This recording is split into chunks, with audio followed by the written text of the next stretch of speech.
Broadcasting live from somewhere in the Shadow Realm, this is YuGiOh Duel Links Talk. Here's your host, Doug Dimmadoo. Hey there, welcome to another episode of YuGiOh Duel Links Talk. Today we're going to look at Bastion Misawa's level 40 victory rewards.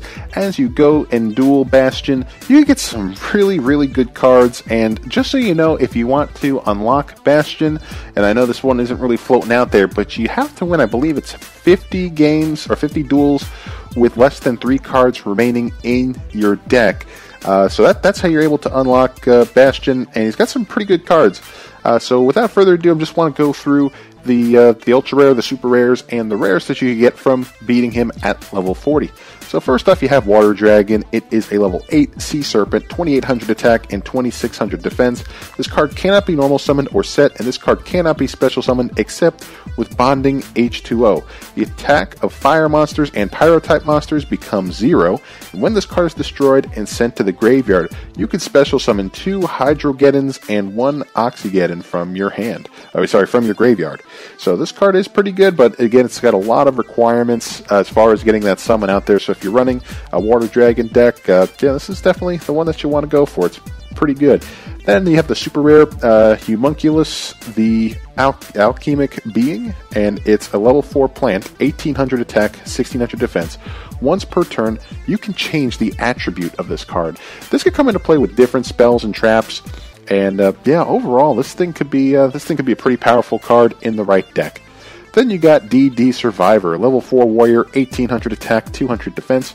During the end phase, if this card was banished while face up on your side of the field, this turn, special summon this banished card. This effect can only activate once per turn. So if you have different banishing effects, you'll be able to bring it back. It's still a really good one. But the next card that we have here is the card that I think a lot of you really want to try and get your hands on, and that's Cursed Seal of the Forbidden Spell. It's a counter trap where when a spell card is activated, discard 1 spell card, negate the activation, and if you do, destroy it. And if you do that, your opponent cannot activate spell cards with that name for the rest of this duel. So the first thing that comes to mind are those pesky Cyber Angel rituals, but also those Red Eyes Insight cards that are always getting in the way and always doing those 1-card combos. So Curse Seal of the Forbidden Spell, heck, even enemy control, you're able to just keep your opponent then from using that card for the rest of the duel. So if they're running triple copies of a certain spell, you basically take those 3 spells out of the game just from discarding one of your own spell cards. So this card can be very good. I've seen that happen in quite a few games as playing Cyber Angels. The opponent will play this Curse Seal of the Forbidden Spell, and you just scoop. At that point, you just go, nope, that's pretty much my whole strategy at this point. I'm not going to be able to make really anything happen, so game over. Good game. But anyway, that is basically the card that you want to get your hands on. I only have 1 copy of this one right now, but my goodness, it's a great trap. Then you got DNA Transplant, continuous trap where you activate by declaring 1 monster attribute. All face-up monsters become that attribute. And the reason why I like this card so much is because of the Buster Blader Swordsman fusion monster, because its effect gains 1000 attack for every dragon type monster your opponent controls or in their graveyard. I guess both. But the thing is, if you're able to make all those monsters into dragon type monsters, you're in good shape. But same thing with Dark Paladin, because it also includes monsters on your side of the field. So the fact that it makes all monsters dragon type that are face up, then you'll get that nice attack boost with Dark Paladin as well. So I can see DNA Transplant working out very nicely with that just by declaring that attribute. Then you got Hyozan Ryu. It's a level 7 dragon with 2100 attack, 2800 defense. So plain vanilla dragon, pretty good defense there. But anyway, that's just a good plain vanilla addition to any dragon deck. Then you got DD Scout Plane, level 2 machine, 800 attack, 1200 defense. Once per turn during the end phase, if this card is currently banished and was banished this turn, special summon it in face-up attack position. So as more people end up getting cards that start banishing monsters, this card could be good to set you up for a tribute play or something along those lines. Then you got Bonding H2O. Tribute 2 Hydrogeddons and 1 Oxygeddon, and special summon 1 Water Dragon from your hand, deck, or graveyard. So this is the catalyst that you're able to utilize, and you're able to make the play happen using that card.